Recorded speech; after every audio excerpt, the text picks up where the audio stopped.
Yan, may lumalabas na tubig dito. Pero pag tag-ulan na lalakas yung alon hanggang dito sa taas pupunta. Andito dito sila pero bigla silang nawala.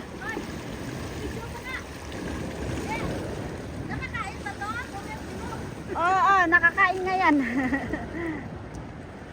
Ayan yung mga kasama ko kumukuha ng tao. Maraming tao dito nung pagpunta namin katatapos ng ulan pero ngayon wala na. Maliliit na lang ang andito. Hindi, marami kasi doon sa kabila.